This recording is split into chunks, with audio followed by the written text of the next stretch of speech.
তো বাড়ি থেকে কাঁদতে কাঁদতে তো গাড়িতে উঠে বসেছিলাম শ্বশুর বাড়িতে যাওয়ার জন্য।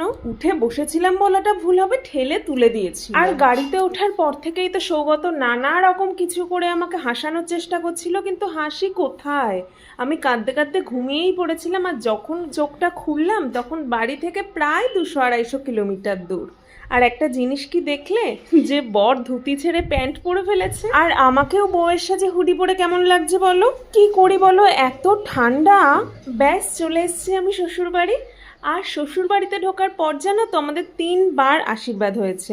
একটা তখন ওই গাড়িতে হলো, একটা এই ছাদে, আর একটা হচ্ছিল ঘরে। আর জানো আমার বিয়েতে কিন্তু কনকাঞ্জলি অনুষ্ঠানটাই হয়নি। প্রথমত আমি তো ওই নিয়মটার একদমই বিরুদ্ধে। তারপর দেখি আমার শ্বশুর মশাইও চান না যে ওই নিয়মটা হোক, ওনারও ওই আমার মতো একটাই কথা। যাই হোক, সব নিয়মকানুন সেরে খাওয়া দাওয়া করে প্রায় 30 ঘন্টা না ঘুমানোর পর বিধ্বস্ত আমি